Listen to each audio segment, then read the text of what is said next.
Before we dive in, make sure you're subscribed, leave a like, and comment where you're watching from. What time is it there right now? Let's see who's listening in the dark.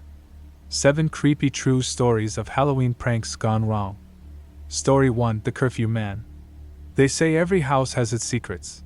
But this one didn't just have secrets, it breathed them. And we, a bunch of arrogant college kids, decided to use its breath to scare people, never thinking it might breathe back. It was October 29th, 2 days before the biggest night of the year, and the air already tasted like burnt sugar and damp leaves. I'm Luke, and back then, I was a junior at a state university known more for its wild parties than its academic achievements. My friends and I, Mark, Chloe, and Sam, were the architects of the year's unofficial, unsanctioned, and probably illegal Halloween tradition, the haunted dorm raid. The idea was simple but effective: find a genuinely terrifying location and use it to execute a psychological prank on the freshmen, the ones still wet behind the ears and prone to hyperbole. We didn't want rubber bats and canned screams. We wanted genuine, stomach-lurching dread. The location was the key. We settled on the Oak Haven Annex, a decrepit Victorian house about a mile off campus. It was privately owned, or at least, that's what the peeling no trespassing signs claimed. The place had been abandoned for at least 20 years. Local legend said it was where a groundskeeper, driven mad by loneliness and the incessant ringing of the campus bells, had committed a violent act before vanishing. We called him the Curfew Man because the story claimed he only hunted after the midnight chimes. The annex stood on a small, overgrown hill, shrouded by massive, ancient oaks. The structure itself was a nightmare of peeling paint, broken latticework, and windows that looked like cataract eyes. The roof sagged like a tired old man's shoulders. The real draw, however, was the interior. When we broke in, which involved a very nervous Mark and a crowbar, the air inside hit us like a physical blow: dust, rot, and an overwhelming, metallic tang that we initially rationalized as old plumbing or decaying animal matter. My role was the scout and the logistics guy. I'd grown up around construction, so I was the one mapping out the safe routes and finding the best spots for our effects. Mark was the audio guy, focused on creating realistic, chilling soundscapes. Chloe, the artist, was responsible for the unsettling visual props. She could make a mannequin look genuinely possessed. Sam was the lookout and the nervous energy of the group, constantly reminding us how illegal this was. We spent the afternoon of the 29th setting up. The plan was meticulous. We had rigged nearly invisible fishing wire across stairwells to simulate phantom touches, set up motion-activated speakers with incredibly low-frequency bass sounds to cause physical unease, and strategically placed Chloe's hyper-realistic, taxidermy-like props. We wanted the freshmen to be telling stories about what they thought they saw, not what they definitely saw. The main staging area was the large drawing room on the ground floor. It had massive bay windows, all covered in years of grime, making the late afternoon sun bleed through in sickly yellow stripes. In the center of this room, we placed the centerpiece, a life-size silhouette of a man carved from particle board, draped in tattered cloth, his head permanently tilted. This was the Curfew Man. We had a remote control on a pneumatic pump that would make him lurch violently forward and fall with a sickening thud just as the victims walked by. Around 10 p.m., a genuine fear began to set in, but not from the house. It was just the sheer effort and the isolation. The annex was far enough away that no one could hear us. We were tired, wired on cheap energy drinks, and thoroughly covered in decades of filth. "Mark, run the loop again," I instructed, wiping sweat and dust from my eyes. Mark hit the playback button on his portable mixer. A soundtrack designed to mimic the house itself began to play, the groan of settling wood, the faint, distorted sound of an antique music box, and a noise that sounded exactly like heavy, deliberate footsteps dragging across the floorboards upstairs. We had recorded the footsteps ourselves, walking heavily in a similar old house. As the footsteps dragged directly overhead, Sam, who was standing near the drawing room entrance, flinched. "Jesus, it sounds so real." "That's the point, Sam. Remember, it's not real," I said, trying to sound confident. My own skin was prickling. The metallic smell seemed stronger now. Then Chloe spoke, her voice low. "Luke, stop. Listen." The rhythmic, recorded footsteps faded. The air should have been filled with silence, save for the generator we had hidden outside to power our lights and sound. But it wasn't silent. From the hallway adjacent to the drawing room, a new sound emerged. It was a faint, high-pitched scraping noise. It sounded like fingernails being dragged down the plaster wall, slowly, deliberately. I immediately dismissed it. "Guys, we must have missed a mic. Did we leave a live feed on in the hall?" Mark shook his head, frantically checking his board. "No, man. That's not my feed. The only thing plugged in there is a light sensor. The house is locked down." The scraping stopped. We held our breath, listening to the generator hum outside. For a full 30 seconds, nothing. "Probably just a rat," Sam whispered, though he didn't sound convinced. "A rat with a file?" Chloe muttered, peering into the inky blackness of the hallway. "We're paranoid. Let's finish the rig up and get out of here," I said, trying to reassert control. I walked toward the silhouette prop to check the wiring. The prop was about 8 feet away. As I reached it, the scraping started again, but this time, it was not faint. It was loud, heavy, and sounded like the dragging of something massive, something much heavier than a hand, against the opposite side of the wall, moving toward the drawing room. Screech. Scrape. It was the sound of weight. This was not on our sound loop. This was not a rat. My heart hammered against my ribs. I looked at Mark. His face was pale white under the sickly light of the single work lamp we had brought in. He was pointing a shaking finger not at the sound, but at our prop. "Luke, the curfew man, he just—" Mark couldn't finish the sentence. I turned back. The particle board silhouette was still standing. But it was no longer tilted. It was standing perfectly straight. And its arms, which we had wired to be fixed at its side, were subtly different. We had wrapped the wooden frame in canvas and rope to give it bulk. One piece of rope, the one securing the left arm to the body, was visibly frayed and broken. The arm was now hanging loose, swaying slightly, like a pendulum. The rope snapped. I rationalized, my voice cracking slightly. "The humidity must have finally gotten to it." Chloe stepped closer, her artistic eye focusing on the detail. "No, Luke. Look closer. The rope didn't snap. It looks rubbed. Like friction. And the arm isn't hanging, it's holding itself out slightly. Like it's reaching." The air went dead cold. The scraping outside the door stopped again. I forced myself to be the rational leader. "Okay. Someone is messing with us. This has to be a counterprank. One of the frat guys knew we were here and they're trying to scare us out of our location. And how did they get inside without us hearing?" Sam demanded, his eyes darting toward the only entrance, the front door, which we had resecured from the inside. I didn't have an answer. The house was a fortress of rot, but a fortress nonetheless. We had been in the drawing room for the better part of 2 hours. "We check the hall. We go together," I decided, grabbing the heavy-duty flashlight.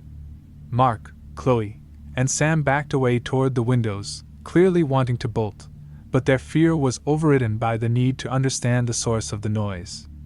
I flicked on the powerful beam. The hallway was narrow, long, and pitch black. I aimed the beam down the length of it. Nothing. Just the dust motes dancing in the light.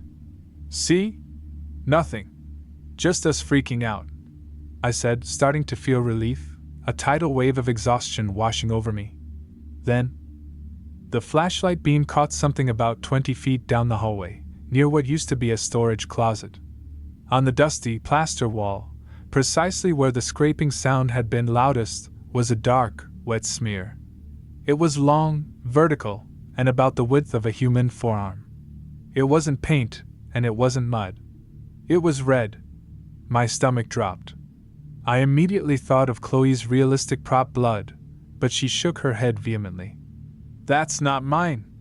I only use dried matte finish powders. That's fresh." We stared at it frozen. The stench of metallic rot in the air suddenly sharpened, transitioning from just old house smell to something distinctly biological. I took a single, slow step forward. Maybe some kind of old pipe burst? I offered weakly. As if in direct response to my denial, a sound erupted from upstairs. It wasn't a footstep this time. It was a rhythmic, dull thumping, like a heavy sack being dragged and repeatedly dropped on the floorboards directly above the hallway where the red smear was. Thump. Drag. Thump. Drag. The sound was too slow, too heavy, too organic to be an electrical effect or a recording. The sound was moving toward the staircase. Chloe let out a strangled cry. The stairs! We need to get out! I didn't argue.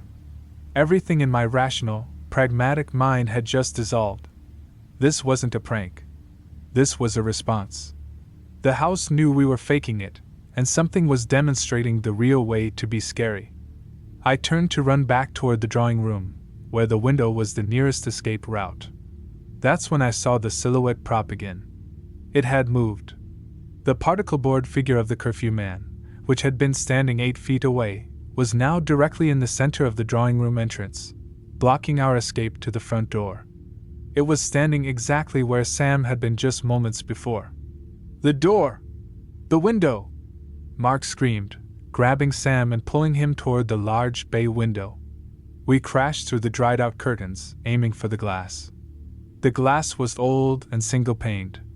It shattered with a surprisingly muted, dull explosion, raining down onto the overgrown porch. I leaped through the jagged frame first, landing hard on the damp earth. Mark and Sam were right behind me. Chloe, however, paused on the sill. She was staring back into the drawing room. "Chloe, go!" I shouted. She didn't move. Her face was a mask of pure, bewildered terror. She raised a shaking finger and pointed across the room. "Look, the silhouette," she whispered. I followed her gaze, heart pounding a violent rhythm against my ribs. The silhouette was gone. Where it had stood, however, was another red smear on the floor, identical to the one in the hallway, but thicker, slightly darker, as if it had settled there. And next to it was a single, thick, wooden block. It was the block we had used to wedge the bottom of the particle board to keep it upright. The particle board figure was gone. The block, heavy and solid, was sitting there alone. But that wasn't what made Chloe freeze. Hanging from the molding above the empty doorway, at exactly the height of the missing silhouette's head, was a length of tattered, black cloth. It looked like the remnants of the cloak we had draped over the frame. It was swaying ever so slightly, but it wasn't moving in the wind. It was moving like something had just brushed past it. And then Mark screamed. Not a shout, but a primal, high-pitched scream that cut through the silence. I whipped around. He wasn't looking at the house. He was looking at his hand. In his adrenaline-fueled rush, Mark had grabbed the windowsill to pull himself through the window. Now, in the pale moonlight, I could see that his palm was bleeding profusely. But it wasn't from the glass. Embedded deep in the fleshy part of his palm, just below the thumb, was a large, rusty, square-headed nail. It was driven in deep. It looked exactly like the type of nail we had used to secure the arms to the particle board frame. "Get it out! Get it out!" Mark was sobbing, tearing at the nail with his other hand, but it was set deep. We pulled him away from the house, dragging him down the muddy embankment until we reached the road. The generator still humming mockingly in the distance. We didn't stop until we got to my beat-up sedan. The drive to the hospital was a blur of panic. Mark was in shock, Chloe was hyperventilating, and Sam kept staring out the back window, convinced something was following us. At the emergency room, the nurse who pulled the nail out of Mark's hand looked puzzled. "This isn't a regular construction nail, son. This is an antique cut nail. Very specific kind of square head." We didn't tell her where we got it. We told her Mark fell off a ladder in his garage. The haunted dorm raid was instantly and permanently cancelled. We never went back for the generator, the audio equipment, or Chloe's beautiful, terrifying props. We just left the Oak Haven Annex to its secrets. For months afterward, we tried to rationalize it. The scraping? A raccoon or a large possum? The first red smear? Old paint that had flaked off due to changes in humidity. The silhouette falling? The rope must have failed, and the heavy block shifted, making it fall and somehow bounce out of the doorway. The final red smear? Mark's blood from the nail, though that didn't explain the placement. The nail in Mark's hand? This was the hardest part. The logical conclusion was that the nail had somehow been loose on the windowsill, and when he grabbed it, the force of his jump had driven it in. But we had checked the sill. It was rotting wood. There were no loose nails. And why would a single, perfectly aimed nail from our prop, which was 8 feet away, end up on the sill at the precise moment he grabbed it? We never found the particle board silhouette. But the story doesn't end there. A month later, Mark was back in school, his hand bandaged but healing. We had all agreed to never speak of the annex again. One rainy November night, Mark, who lived in a single dorm room, called me at 12:05 a.m. The phone connection was ragged, his voice barely a terrified croak. "Luke, I just heard it." "Heard what?" "The rain?" I asked, annoyed. "No. The bells. I heard the campus bells. It's midnight. Mark, the clock tower hasn't had working bells for 30 years. It's just the wind, man." "No, no, no. I heard the chimes. Slow. Heavy. And then I heard it again. The sound. The dragging." "What dragging, Mark?" "You're dreaming." "No. It's right outside my door. It sounds like a sack of wet sand being dragged across the concrete. Thump. Drag. Thump. Drag. It's the curfew man, Luke. He's looking for his nail. He's looking for his arm." I tried to calm him down. I told him to look through his peephole, to check the hallway. He didn't hang up. I could hear his shallow, gasping breaths and the faint, unmistakable sound of the thump drag coming from the other side of his dorm room door. It stopped directly outside his door. Then, there was a terrible, wet scratching sound against the wood of his door, followed by a soft, metallic chink sound as something thin slipped under the door gap and landed on the carpet. Mark screamed again, a raw, animal sound, and the line went dead. I drove across campus immediately. His door was locked, but the resident advisor let me in. Mark was sitting in the corner of his room, hyperventilating, clutching a pillow over his head. On the floor, just inside the door, was the thin object that had been pushed through the gap. It was a single, brittle, brown oak leaf, the type found only near the annex property. And sitting on top of the leaf, glinting under the dorm room light, was a perfect, square-headed, rusty nail. It wasn't the nail we had pulled from his hand. That one was in a biohazard bag at the hospital. This was a second nail, identical in every way, except for one chilling detail. There was a small, perfectly tied loop of frayed white rope knotted around its shank. The same type of rope we used to rig the curfew man's arm. Mark never returned to that room. He dropped out of school 2 weeks later. The last time I saw him, he showed me a photograph he had taken of the nail before he threw it into a bonfire. He zoomed in on the nail head, and visible in the rust, if you strained your eyes just right, was a tiny, faint, cursive inscription. Almost rubbed away, that read, "Mine." We tried to prank a ghost, and the ghost retaliated by making the prank itself, the props, the stories, the isolation, real. It never stopped breathing. It just found a new victim to inhale. I still jump whenever I hear a clock chime after midnight, even though I know the old campus tower is silent. I know he isn't. Story 2, the swap meet scare. The smell was the first thing that tripped the wire in my brain. Not the expected smell of dust, mildew, and stale wood that clings to every abandoned building, but something acrid, metallic, and distinctly wrong. It was a smell you associate with old butcher shops or maybe a very poorly maintained dental clinic, and it immediately told me that whatever kind of fear we were about to inflict on our friend, Chris, was about to be overshadowed by something far more primal. My name is Jamie, and I was, perhaps, the most organized member of our little group of self-proclaimed prank masters.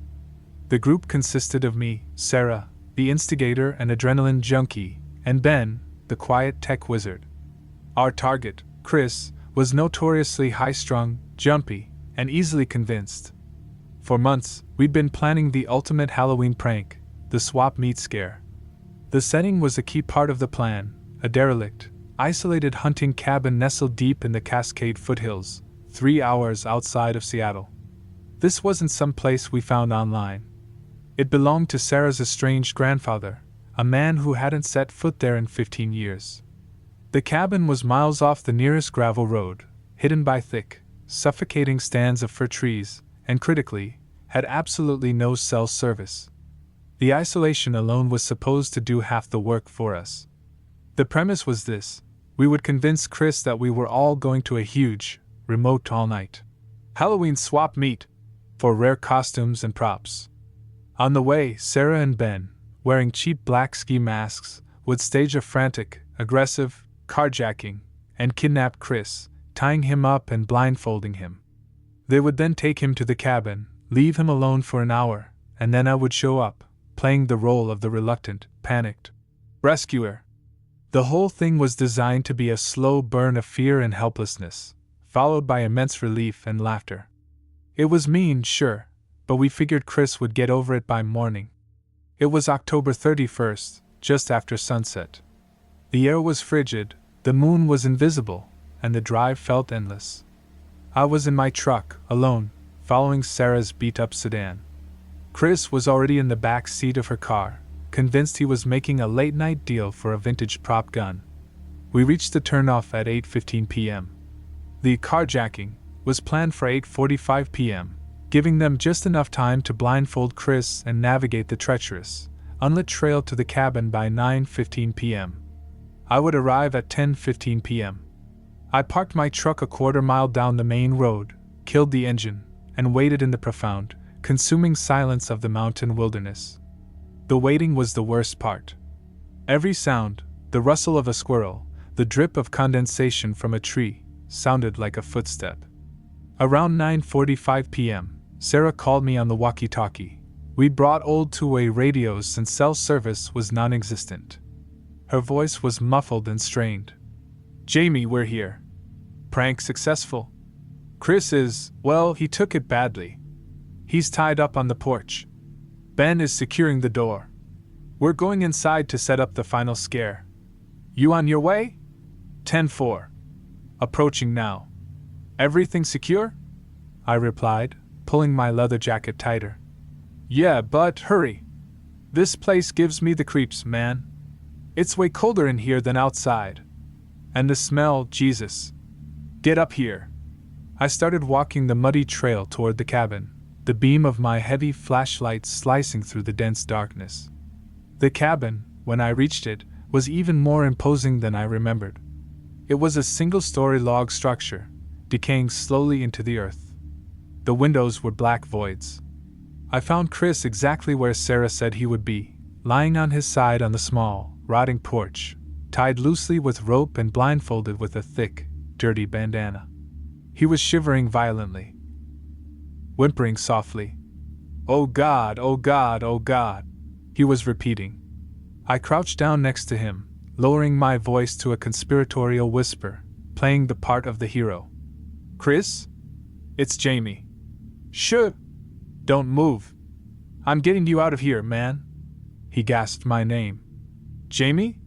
What is happening?" They were so aggressive they smelled like old meat. The old meat comment confirmed the metallic smells Sarah mentioned. I paused. The smell was heavy here, almost overwhelming. I dismissed it as old animal skins or rot from the forest floor. "It's okay, just stay quiet. I think they're inside arguing. I need to untie you and we bolt fast," I whispered, starting to fumble with the knot on his wrists. As I worked on the knot, a sudden, sharp, metallic clang came from inside the cabin. It sounded like a piece of iron cookware being dropped on a concrete floor. Chris instantly went rigid. "They heard you. They're coming." "No, that was probably Sarah or Ben. It's part of the show," I muttered, trying to keep my voice steady. But my hands were sweating. That sound was too loud, too heavy for the thin walls of the cabin. Just as I loosened the last knot, a sound that was absolutely not part of the plan erupted from inside the cabin. It was a blood-curdling, high-pitched scream. It wasn't Chris. It was Sarah. A single, pure, terrified sound of absolute, immediate pain and shock. It cut off abruptly, replaced by a horrible, sloshing, wet sound, like someone dropping heavy, sodden blankets onto wood. Chris tore the blindfold off his face and stared at the dark cabin door. His face was pure white with terror. "That wasn't a prank, Jamie. That was Sarah," he choked out. The metallic smell intensified, making me gag. It was now clearly the smell of copper and iron. I grabbed the heavy flashlight, ignoring Chris's pleas, and kicked open the flimsy wooden door. The cabin's interior was a single, large room with a stone hearth at the back. It was completely empty, save for a few pieces of broken furniture. Ben and Sarah weren't there. But the room was lit. Not by my flashlight, but by a single, archaic oil lamp sitting on a splintered wooden table in the center of the room. The lamp cast long, dancing, yellow shadows that filled the space with a sickening, oppressive gloom. And the floor. The wooden floorboards near the hearth were slick. It wasn't water. The sickly light reflected off the surface, turning it a deep, glistening maroon. My eyes tracked the dark trail. It led directly from the center of the room to a thick, heavy, iron-bound door set into the back wall. This was a door I didn't recognize. Sarah's grandfather had never mentioned a basement or a root cellar door in the main room. "Ben! Sarah! Stop this! It's over! It's not funny!" I yelled, my voice echoing back at me, sounding hollow and weak against the vast silence that had followed Sarah's scream. Chris, who had stumbled in behind me, pointed a shaking finger at the table. Next to the oil lamp was the walkie-talkie I had just used to talk to Sarah. But it wasn't just the walkie-talkie. Neatly laid out on the dusty wood, as if prepared for a display, were 3 items. Sarah's car keys, her keychain, with the bright pink lanyard she always used. Ben's glasses, his thick-rimmed black spectacles, resting lenses down. A single piece of paper. I snatched the paper. It was torn from a yellow notebook, and the words were scrawled in an unstable, spidery hand, using what I was instantly certain was the substance on the floor. It read, "I thought we were having a swap meet. I kept yours." The terror hit me like a physical wave. This wasn't them. They hadn't set this up. Someone else was here. Someone else had been here the whole time, waiting, and had intercepted my friends. "We need to run, Chris! Now!" I yelled, turning toward the open front door. But Chris wasn't looking at the door. He was staring at the large stone hearth. The hearth had been empty when I first looked. Now, nestled inside the sooty opening, where a fire would normally be built, was something small and round. It was a single, ceramic eye. The kind of realistic, glossy dolls I used in high-end costuming. And then, very distinctly, a faint, scratchy whisper came from the mouth of the hearth, right next to the eye. It sounded like dry leaves being crushed. "He's got my heart rate monitor." It was Ben's voice. But it was impossible. It sounded like it was coming from inside the chimney flue, strained and utterly defeated. I didn't hesitate. I grabbed Chris by the collar and dragged him out the front door, slamming it shut behind us. We stumbled back out onto the porch, gasping for the freezing night air. I looked back at the cabin, my heart hammering like a drum in my chest. The oil lamp inside, visible through the cracked window, suddenly flickered and went out. The cabin was plunged into absolute, suffocating darkness. "The truck! We run!" I shouted, pushing Chris down the path toward where I had parked my truck. We ran blindly, fueled by pure adrenaline, stumbling over roots and rocks. We were 10 feet into the woods when we heard the sound again, not from the cabin, but right beside us, seemingly only a few yards away in the impenetrable blackness of the trees. A muffled, ragged screaming, cut short with a gurgling choke, followed by the sound of something large and heavy being dragged through the wet underbrush. He's got my car! He's got my car! This time, it was Sarah's voice. It sounded distorted, as if she were yelling with her mouth covered in wet cloth. The sound was moving parallel to us, keeping pace through the trees. I switched on my walkie-talkie, hands shaking so violently I almost dropped it. Sarah! Ben! If this is a joke, it's not funny! Answer me! Only static responded. I turned it off. Chris and I burst out onto the main gravel road. I tore open my truck door and shoved Chris inside. I jumped into the driver's seat, jamming the key into the ignition. The engine turned over once, twice, and then stalled. I tried again. Nothing. The battery was dead. No, no, no! I screamed, hitting the steering wheel. This was the worst-case scenario. We were miles from anywhere, and our only communication was a dead walkie-talkie. And Sarah's car, the one that could have gotten us out, was still up at the cabin. Jamie, look! Chris was pointing back down the gravel road, in the direction we had just come from. Two faint, yellow-white headlights were rounding the corner, approaching slowly. They were the shape and color of old, round, seal beam headlights. Sarah's car had modern, square halogen lights. The vehicle was driving painfully slow, creeping toward us. As it got closer, I could make out the shape. It was a massive, rusted, pre-World War II pickup truck, the kind you only see in dusty farm museums. It was black, covered in dried mud, and looked like it hadn't been washed in 50 years. And then I saw the driver. The driver was hunched over the wheel, obscured by shadows, but what caught my attention was what was sticking out of the open passenger window. It was a piece of particle board, about the size of a human torso, crudely cut into a rectangular shape, and covered in what looked like faded, painted-on clothes. Just a silhouette. Like a child's paper doll, but life-sized. As the truck crept past us, and the driver didn't even look over, just kept his eyes forward, I saw a detail that made my blood run cold. Affixed to the top of the particle board silhouette, secured with heavy, visible wire, was a cheap, plastic pink lanyard. Sarah's lanyard. I recognized the silhouette. It was exactly like the one Chloe had made for the curfew man prank. Crude, unsettling, and just detailed enough to suggest a human shape.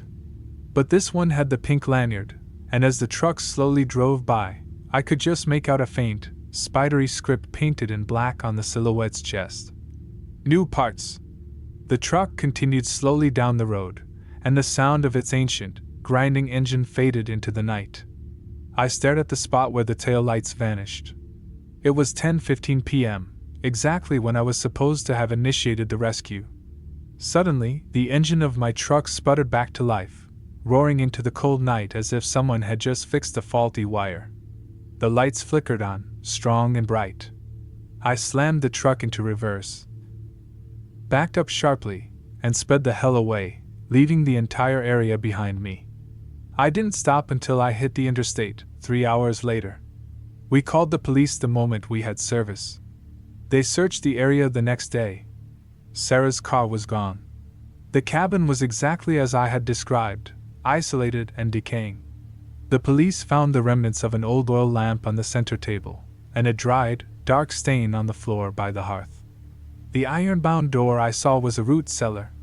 It was unlocked and empty. The note was gone. The ceramic was gone. The only things they found were two distinct items. A pair of expensive, black, thick-rimmed spectacles, smashed and half buried in the mud near the cabin door. Ben's glasses. A small, high-tech plastic device, about the size of a quarter, stuck to the inside of the root cellar door. It was Ben's personal GPS tracker, which he always used to log his mountain bike routes. The police concluded it had been thrown there by someone. Sarah and Ben were never found. The police filed them as missing persons, victims of foul play in an extremely remote location. They thought Chris and I had simply fabricated the story of the prank and the terrifying truck as a cover, but we both passed lie detector tests. Our terror was genuine. To this day, I believe the swap meet scare was the most tragic case of mistaken identity. We went out there planning to pretend to be kidnappers, to stage a terrifying confrontation, and to pull off the greatest prank of our lives. But we didn't get to. Because when we got to the cabin, the real kidnapper had already claimed his victims, and he simply swapped out his catch for ours. He left the evidence of their capture right where we, the rescuers, would find it. He saw our masks, our rope, and our hidden walkie-talkies, and he assumed we were the competition. He just didn't want us to leave empty-handed, so he showed us what we missed. I never celebrate Halloween anymore. I sold my truck and moved to the coast. But every October, I check the missing persons lists. And every time I see an old, beat-up, rusty truck on the road, I squint at the passenger window, terrified I might see a new piece of particle board, decorated with the chilling mementos of a victim I once knew. And I remember the smell, that metallic, sweet butcher shop smell, the smell of someone who keeps what they catch. Story 3: The Endless Loop. The air was still, thick with the scent of wood smoke and the sweet decay of fallen maple leaves. It was the perfect, crisp Halloween night, the kind that whispers of mischief and minor transgressions. Looking back, I realized that the silence of that particular street should have been our first warning. But when you're 18 and convinced of your own invincibility, silence just sounds like opportunity. My name is Ethan. In high school, my two best friends, Lila and Jay, and I ran on a steady diet of cheap coffee and elaborate, mostly harmless, pranks. We weren't vandals. We were artists of irritation. Our specialty was the psychological annoyance, the kind that leaves the victim confused, slightly panicked, and ultimately, unable to prove anything. This year's target was Mr. Henderson, a man who lived on the quietest cul-de-sac in the northern suburbs. Henderson was legendary for his militant obsession with tranquility. He'd called the police on kids playing basketball too loudly, complained to the city about a perpetually dripping faucet on the municipal drain, and had once chased a dog 3 blocks for daring to bark near his perfect lawn. He was, in short, a magnet for our brand of chaos. Our prank, which we dubbed the Endless Loop, was meticulously planned. The centerpiece was a custom-built loop box. Jay, the electronics whiz, had wired a small but powerful portable speaker system to a motion-sensitive trigger, loaded with a 60-second audio track. The track wasn't spooky, it was far worse. It was a single, piercing, grating loop of a sitcom laugh track, the kind that sounds hollow and manic, cranked up to maximum volume. The plan was simple: sneak up to Henderson's front door, plant the box, secure the trigger, sprint to our hiding spot across the street, and wait for the blast of synthetic laughter to drive the man insane. The house itself was a squat, 2-story colonial, painted a dreary gray, set back slightly from the rest of the houses. It was the last house on the cul-de-sac, backed up against a dense, unkempt patch of woods. It had a strange vibe, even before we started. The porch light was off, though it was barely 8:30 p.m., and the windows were dark rectangles that swallowed the ambient moonlight. It looked less like a home and more like a tomb. We parked Jay's beat-up sedan 2 blocks away and walked the rest of the distance in our dark hoodies and jeans, carrying the loop box in a backpack. The final approach was flawless. We crept across Henderson's pristine lawn, the dry grass crunching softly under our feet like broken glass. Lila, ever the lookout, kept watch at the corner of the house.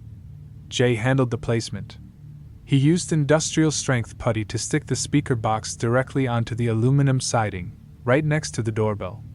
He then pulled the long, thin fishing line taut and secured the other end to the post of the mailbox, effectively setting the trigger.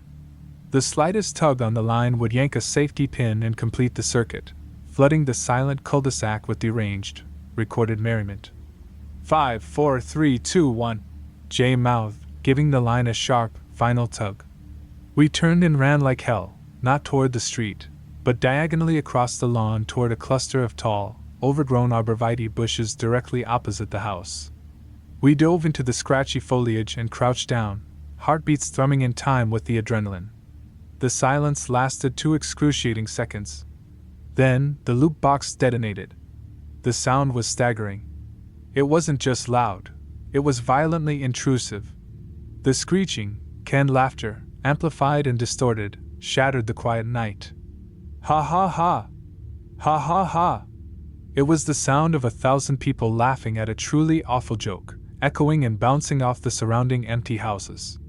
We waited for the door to burst open, for Mr. Henderson to emerge, red-faced and furious, wearing his signature worn cardigan and possibly brandishing a broom. That was the climax we craved. But the door didn't burst open. It opened slowly. And silently. The latch clicked almost inaudibly, and the heavy door swung inward just enough to reveal the black cavity of the hall. No light spilled out. No figure immediately appeared in the doorway. The abrasive laughter poured into the house, but nothing came out. We peered through the thick leaves of the arborvitae, straining our eyes. Finally, a figure emerged. But it wasn't Mr. Henderson. The person who stepped onto the porch was tall, unnaturally thin, and completely motionless. They were wearing dark clothing that seemed to absorb the meager light, making them look like a negative silhouette against the gray house. Crucially, they weren't running, shouting, or even looking toward the noise source, which was still blaring right beside them. They simply paused. And then, without turning their head or moving their body, they slowly, deliberately looked directly at us. I felt a chill that had nothing to do with the October air. Our hiding spot was good. It was dark, dense, and far enough away that we should have been invisible, just dark shapes against the darker background. Yet, this figure's focus was absolute, piercing the shadows as if they had a dedicated spotlight aimed right at our bush. The laughter loop continued, H-A-H-A-H-A-H.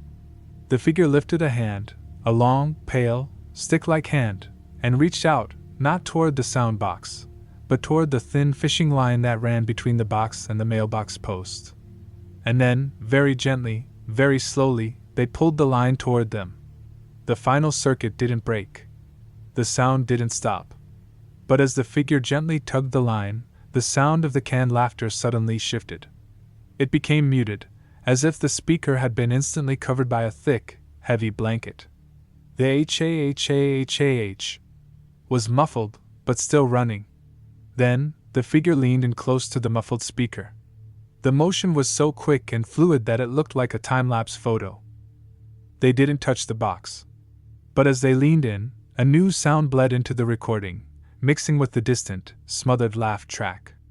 It was a deep, wet, gurgling sound, the sound of someone choking. It sounded like someone trying desperately to laugh, but unable to inhale. H-A-H-A, gurgle, H-A, cough, H-A-H. Jay made a low, panicked noise beside me. That's not the recording, Ethan. That's organic. The figure straightened up and took the last, final step off the porch and onto the lawn. They still hadn't looked away from our hiding spot. The choking, laughing sound was now audible and sickeningly real. Run! Now! Lila hissed, scrambling backward on her hands and knees. We didn't hesitate. We burst out of the bushes and sprinted toward the street, our stealth abandoned in favor of sheer escape velocity. As we ran, I risked a look back. The figure hadn't chased us. They were standing perfectly still on the lawn, watching. The loop box was still attached to the house. The choking laugh was still muffled but distinct. But as soon as we hit the sidewalk and rounded the corner of the cul-de-sac, a new realization hit me, one that slammed the blood pressure up behind my eyes. The sound followed us. Not the echo, not a faint sound from the house. But the full volume, muffled, choking, hysterical laugh track was now coming from right behind us, seemingly originating from the empty street just yards away. H-A-H-A, gurgle, H-A-H. We ran faster, sprinting the 2 full blocks to Jay's car. I tore open the passenger door, scrambling inside, while Jay fumbled with the keys in the ignition. Lila dove into the back seat, already crying silent, shaking tears. The sound was right outside the car. It was so loud it rattled the window glass. I could feel the low-frequency vibrations in my chest.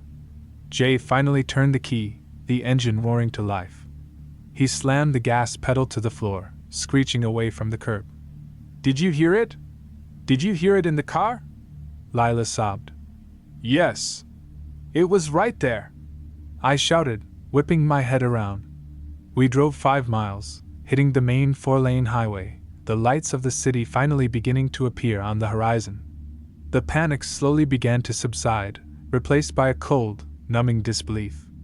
We kept repeating the same phrases. It was just a guy. It was a recording. He must have followed us and played it on a hidden speaker. But the chilling truth was impossible to ignore.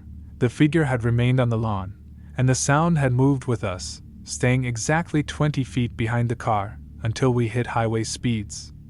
Finally, Jay turned off the highway onto a brightly lit side street and pulled over into the parking lot of an all-night diner. He killed the engine. The silence was deafening. It was over. We were safe. Jay wiped the sweat from his forehead. Okay. We called the police. That was not Henderson. That was a psycho. Lila just shook her head, staring blankly ahead. No one will believe us, Jay. We were trespassing, doing an illegal prank. They'll blame us. What about the loot box? We left the box. I suddenly remembered. If we go back, we can retrieve the evidence and prove it was just a prank gone wrong, not a murder scene. Are you insane? I'm never going back there, Jay insisted. Just as he said the word insane, a faint, thin sound sliced through the quiet of the car. It was barely audible, but instantly recognizable. Ha ha ha! It was the laugh track. Extremely faint, but definitely there, and it was coming from inside the car. We froze. Where is that coming from? Lila whispered, eyes wide. Jay frantically checked his phone, his radio, the dash. Nothing is on. The ignition is off. I traced the sound with my ears. It was coming from the center console. Specifically, the small, circular speaker built into the cheap aftermarket radio Jay had installed last month. The radio, Jay? It's coming from the radio speaker, I murmured. Jay slowly reached out and pressed his ear close to the mesh covering the speaker. The sound, muffled and almost tinny, was unmistakable. Ha-ha, gurgle, ha-ha-ha. It was the loop. And mixed in with the cheap, canned sound was that wet, gurgling cough. It sounded like the speaker itself was suffocating. Jay pulled back instantly, tearing the faceplate off the radio and yanking out the wiring harness. The car was dead silent again. It's not possible, he breathed, holding the radio faceplate in his hand. The entire power source is disconnected. It would need a battery source, a receiver. We're hearing things, Jay, I said, trying to be the voice of reason, though my whole body was shaking. Adrenaline is a hell of a drug. We spent the next hour at the diner, drinking lukewarm coffee and making a pact of silence. We wouldn't tell the police, our parents, or anyone. We had simply been pranked, counter-pranked by a master who must have had wireless equipment, remote speakers, and a twisted sense of humor. We went home just before dawn. The moment I stepped into my room, I felt a deep, overwhelming exhaustion. I changed clothes and collapsed onto my bed, pulling the blanket up to my chin. I was almost asleep when I heard it again. It wasn't loud. It was soft, almost gentle, like a lullaby. Ha ha ha. It was coming from the shelf across the room, where I kept my old, childhood stereo system, a system that hadn't been plugged in or used in 5 years. I forced myself out of bed and walked to the stereo. The power cord was wrapped neatly around the back, nowhere near the wall socket. I leaned my ear down to the speaker grill. The sound was definitely coming from there. The faint, high-pitched, tinny laugh. But this time, it was different. There was no deep, wet gurgling. Instead, the high-pitched, manic laugh was layered with a sound that was even more horrifying, a small, desperate sob. It sounded like the laugh was forced, like a child being tickled to tears. I snatched the stereo and flung it across the room. It hit the wall with a dull thud, and the sound instantly vanished. The silence returned, this time a heavy, oppressive blanket. The next night, I was sitting alone in the library, trying to study. I was paranoid, wearing earplugs, convinced the sound would return. I had my laptop open, staring at a history textbook PDF. Then, a faint notification chime sounded, not on my laptop, but on the speaker next to it. A small, almost invisible window popped up in the corner of my screen. It was a chat notification from a user I didn't know, _man_47. The message was one word. Again? Before I could process it, the laugh track began playing. Not from the browser, not from the media player. It was coming from the laptop's internal speakers, overriding the system volume controls, louder than I'd ever heard it. Ha, gurgle, sob, h. I slammed the laptop shut, tearing the battery out with trembling hands. The sound stopped. But when I looked down at the closed screen, a tiny, faint crack was visible on the glass where the speakers were located. I never heard the sound again from a speaker. Not from the car, not from my stereo. But 3 weeks later, Jay, who had been obsessively working on sound dampening his room, called me, his voice flat with horror. "Ethan, it's not the speakers. I figured it out. It's not a recording. It's the feedback." "What are you talking about, Jay?" "The original loop box. We left the microphone in the recording circuit. Whatever that thing was, it didn't just mute the speaker, it was recording itself. It's not playing the loop, it's playing the sound of the loop, the sound of the box running, and its own reaction to it. It's transmitting it to every unsecured speaker within range. But why are we hearing it now? And why is it changing?" Jay paused, and when he spoke, his voice was barely a whisper. "Because it's not a transmission, Ethan. It's an invasion. We're not hearing the sound from the device anymore. We're hearing it from inside our heads. We've been imprinted. And I know why the laugh keeps changing." "Why, Jay? Tell me." "Because it's learning. It's listening to us when we're stressed, when we're scared, and it's incorporating our fear into the loop. First, it was the choking sound of physical dread. Then, it was Lila's sobbing from the car. Now it's mine." I heard a sudden, sharp intake of breath on the line, followed by a frantic, scrambling sound. "Jay! What's happening?" Silence. Then, an unbelievably loud, distorted sound filled the phone line, not the synthesized loop, but a raw, frantic, choked-off scream that lasted exactly 3 seconds before the line went dead. Jay never answered his phone again. His parents reported him missing 2 days later. The police found his room soundproofed with blankets and pillows, and his computer wiped clean. The only thing they found was a note taped to his door, written in his own precise handwriting. It simply read, "I finally found the kill switch. But it's a manual override. Ha ha ha! I am the only one left.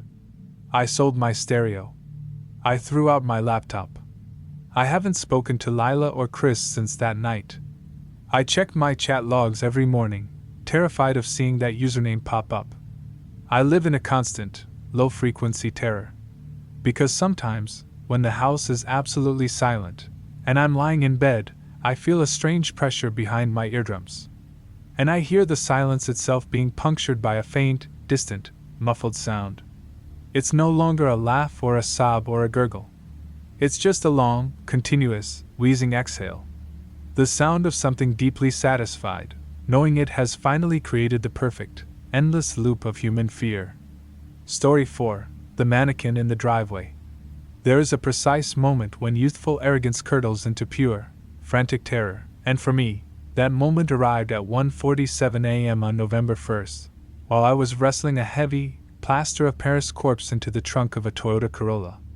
The cold, lifeless weight of it was the last anchor I had to reality before the whole world tilted into a nightmare. My name is Alex, and this happened during my sophomore year of college. I had come home to the bland, quiet suburbs of Northern California for the Halloween weekend. My friends, Mike and Kelly, and I, were the kind of people who lived for the adrenaline rush that comes from pushing boundaries just short of criminal activity.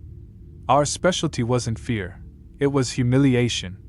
We planned to steal the most infamous Halloween decoration in the neighborhood and drop it off at the town square, leaving behind a mocking, taunting note. The target was the yard of Mrs. Hawthorne. She was a local eccentric, an older woman who lived alone in a magnificent but dilapidated Tudor house on the very edge of the wooded reserve. While every other house had cheerful plastic ghosts or spiderwebs, Mrs. Hawthorne's yard was a masterpiece of disturbing realism. She didn't buy props, she created them. Her displays were famous, and frequently protested, for their macabre detail. This year's centerpiece, which we all referred to simply as the victim, was the best yet. It was positioned lying face down in the center of her long, winding gravel driveway, illuminated by a single, flickering, green spotlight. It was a life-sized replica of a man in worn, muddy overalls. His back was horribly mutilated, showing exposed ribs and spine, covered in incredibly realistic, dried, dark fluid. It looked, disturbingly, like a fresh hunting kill. The detail was so intense that several people had called the police, only for Mrs. Hawthorne to assure them, calmly, that it was only papier-mâché and latex. We planned the prank for the post-midnight window, after the last of the partygoers had gone home, and before the sun even considered rising. We parked Kelly's unassuming sedan 2 blocks away, cloaked in our black hoodies. Mike, the muscle, carried the heavy-duty shears for any fencing, and Kelly, the nervous realist, clutched a pair of old, thick gardening gloves. My job, as the mastermind, was distraction and retrieval. The night was unusually warm, but the air around Mrs. Hawthorne's house felt different, stale and cold, almost damp. As we approached the Tudor, the silence of the woods seemed to press in on us. The house itself was pitch black, suggesting the owner was asleep, or perhaps, simply absent. We crept onto the edge of the gravel driveway. The green spotlight shone directly onto the prop. Up close, the realism was breathtaking. The corpse was lying there, arms splayed out in the gravel, his head turned slightly to the side. I could see the individual strands of hair glued onto his scalp, the grit of the driveway embedded in the texture of his skin, and the unsettling sheen on the dark fluid smeared across the gravel beneath him. "Jesus, this is heavy-duty stuff," Mike whispered, his voice tight. "It looks like it weighs 300 pounds. It's hollow plaster or foam, Mike."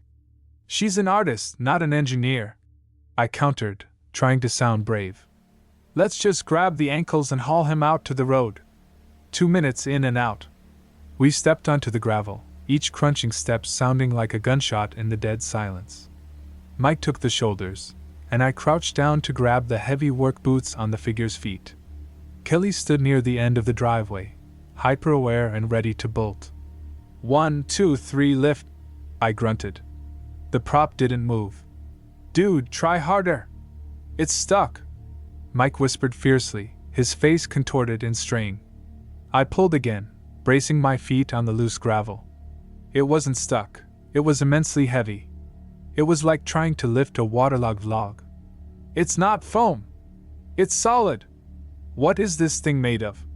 I hissed, my confidence dissolving rapidly into confusion. We finally managed to drag it, inch by agonizing inch, the rough texture of the overalls tearing as it scraped against the stones.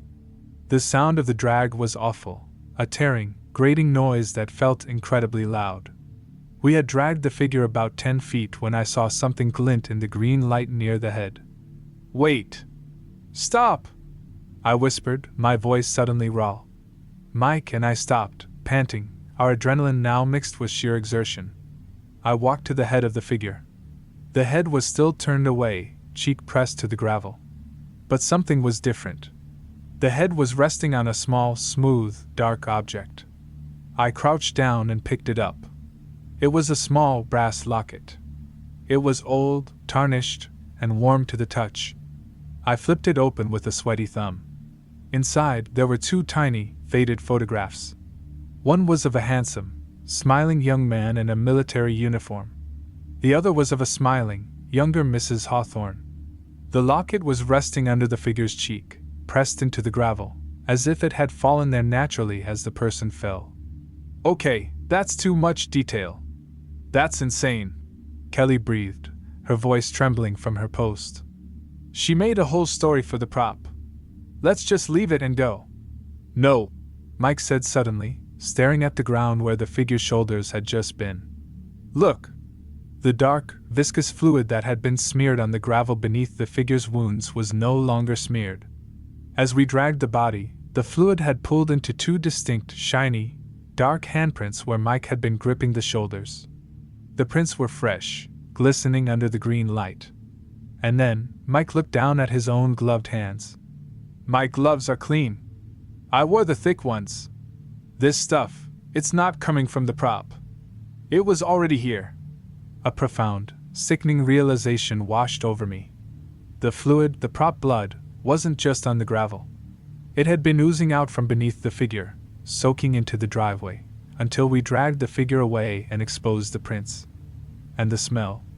The metallic smell that had been faint now hit us full force. The same copper iron scent I had smelled near an accident scene once. The fear was real now. This wasn't a prop. It was an extremely elaborate, unsettling sculpture designed to hide something else. We drop it. We run. "No," I stammered, backing away. Mike, equally terrified, released his grip on the figure's shoulders. The moment he let go, the figure, which had been perfectly still, gave a short, distinct shudder. Not a movement from us, but an internal tremor that made the loose gravel beneath it shift audibly. And then a sound. A faint, low, desperate groan came from the ground. It was muffled by the position of the face, but unmistakably human. We scrambled backward, tripping over each other in our rush to get off the driveway. We ran toward Kelly's car, our plan, our arrogance, and our sanity completely gone. As we reached the car, I glanced back one last time. The green spotlight was still on the figure. It was lying where we left it, 10 feet from its original position. But the head was no longer turned to the side. The head was now tilted slightly upwards, facing the woods, giving us a profile view. And its right eye, a dull, realistic, glass orb, was clearly visible, reflecting the green light with a startling, horrible intensity. And the mouth, which had been sealed shut with what we assumed was careful sculpting, was now partially open. It was just a small gap, but enough to show the dark, wet interior. The figure was staring into the darkness of the woods. "Get in! Go!" Kelly screamed, shoving us into the car. Jay fumbled with the key, his hands shaking so violently he dropped it on the floor mat. I leaned over, grabbed the key, and jammed it into the ignition. The engine roared, and we tore out onto the street, leaving the haunted Tudor house far behind. We drove for about 20 minutes, silent, tense, and shivering. We were all soaked in sweat and trembling with a deep, paralyzing fear. It wasn't a prop. It was a man. She killed him. Kelly finally choked out, tears streaming down her face. "We need to call the police. We need to tell them where she keeps the body," Mike said, his voice flat with horror. "And tell them what? That we were trying to steal a dead body for a joke?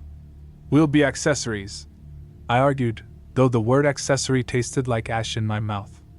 We finally agreed on a compromise: drive to the nearest police station, tell them the story, but claim we only saw a body being dragged into the house, placing us as witnesses, not attempted thieves. It was a weak plan, but better than silence. Just as we pulled into the deserted parking lot of the police station, the car hit a small bump. A small, dull, thud sound came from the trunk. "What was that?" Kelly whispered. "Nothing. Probably the spare tire shifting," I dismissed, eager to end this night. I turned off the ignition, ready to face the music. The moment the engine died, we heard it. A distinct, slow thump. It came from the trunk. Then a pause. Another, slightly louder thump. And then, a sound that made us all gasp and recoil. A slow, deliberate scraping noise coming from the inside of the trunk lid. It sounded exactly like the figure's fingernails dragging against the rough carpet lining the inside of the lid. "It's in the trunk! It followed us!" Mike screamed, his voice shattering into hysteria. "No! I saw it! We left it on the driveway!" I yelled, desperately trying to cling to any scrap of rationality. "It's impossible! We didn't open the trunk!" We looked at each other, eyes wide with the realization that no one had opened the trunk. We had only parked the car, and the trunk latch had been sealed shut. The scraping stopped. Silence.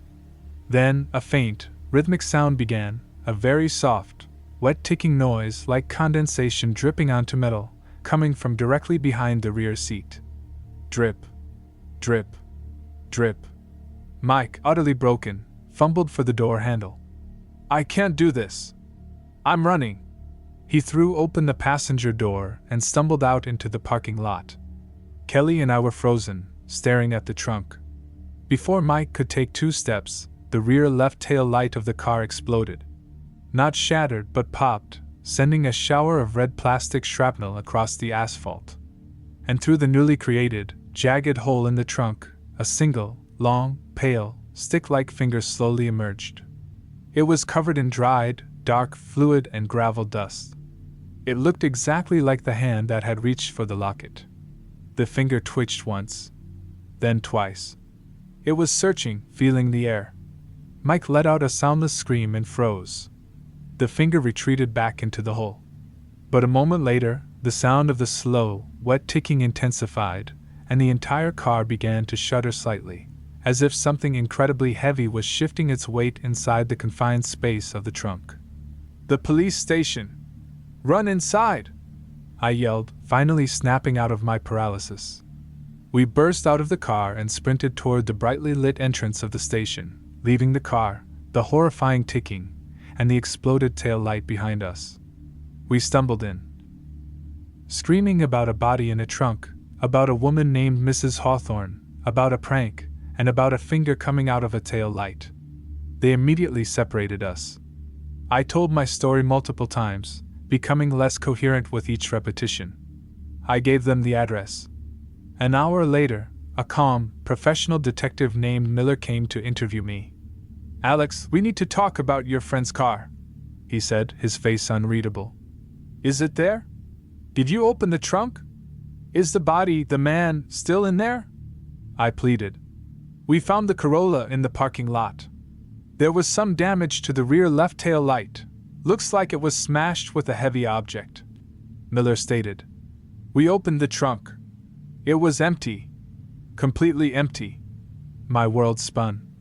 "That's impossible. I heard it. The scratching. The ticking." "Alex, the trunk contained only a spare tire, a jack, and some emergency flares. Nothing else. The floor mat was dry and clean." Then he paused, looking directly into my eyes. "We also drove out to the address you gave us. Mrs. Hawthorne's house. She was home. She was confused why we were there at 3 a.m. We asked her about her Halloween display. And she showed us. It's an artist's mannequin. Extremely realistic, but definitely hollow foam and plastic. It weighs about 15 pounds, Alex. She uses it every year." "No! We dragged it. It was solid. And the blood, the handprints. The driveway is gravel. There's some oil residue from years of car leakage. When you dragged the prop, it smeared the oil and made it look worse. As for the weight, maybe the prank was heavier than you expected," Miller said, shrugging, clearly dismissing us as panicked teenagers caught in a lie. He dismissed the locket, the groaning, and the finger as mass hysteria fueled by guilt and adrenaline. We were released, told to go home, and warned against trespassing. We never saw Mike again. He transferred colleges immediately and refused to answer my calls.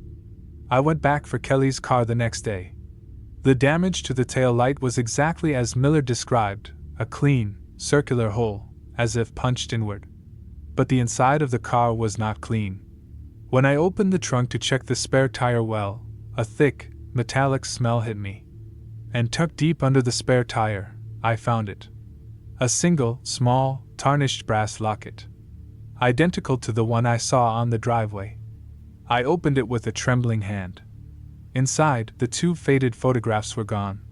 Replaced by a single, new, high-resolution color photo, a picture of Mike, his face contorted in that silent scream from the police station parking lot, taken just before he ran. I never told anyone. I threw the locket into a river and never looked back. I know what I saw. The mannequin wasn't heavy because it was solid. It was heavy because it was anchoring itself to the ground. It didn't follow us in the trunk. It simply relocated itself to the nearest enclosed space that had just been disturbed, and it left the locket, its calling card, to let us know it was still playing. Now, every Halloween, I drive miles out of my way to avoid that cul-de-sac. And every time I have to open the trunk of my car, I pause, listen for the wet ticking sound, and check to make sure the tail lights are intact. Because I know that Mrs. Hawthorne isn't the sculptor. She's the groundskeeper. And some props, once moved, are never satisfied until they've found a permanent, silent replacement for their missing parts. Story 5: The Static Seance. The wind-up on Juniper Ridge didn't whistle, it screamed. It was a high, relentless shriek that rattled the metal frame of the old fire lookout tower like a dying man shaking his cage. The cold wasn't just physical, it felt like it was leaching the heat straight out of your bones, a perfect complement to the thick, suffocating darkness of rural Oregon on Halloween night. I remember standing there, squinting at the rusted sign bolted to the chain-link fence, the word, "Danger," barely visible beneath years of moss, and thinking, this is it. This is where we make history. My name is Liam. I wasn't the thrill-seeker of the group, but I was the researcher. I was obsessed with local, forgotten history. And that obsession led us to the Black Butte Lookout Tower. The tower was notorious among local history buffs, not for fires, but for the legend surrounding its last watchman, a man named Silas. In 1968, Silas had been the sole occupant during a freak early-season snowstorm. When the search and rescue team finally reached the tower 3 days later, the cabin was empty. Silas was gone, but the radio equipment was on, transmitting a loop of impossible static mixed with a single, repetitive, broken phrase. "They won't let me turn the dial." The prank was simple but brilliant, the static seance. My friends were Chloe, the cynical and brilliant amateur radio enthusiast, and Mark, the designated muscle and driver who was mostly there for the cheap beer and the view. Our plan was to break into the old, decommissioned cabin atop the 70-foot steel tower, set up Chloe's high-powered amateur radio rig, and using a combination of deep voice distortion and atmospheric sound effects, broadcast Silas's final, cryptic message, claiming it was the Lost 68 broadcast finally breaking through the static. We aimed to target the handful of ham radio operators and late-night truckers who still monitored the ancient regional frequency.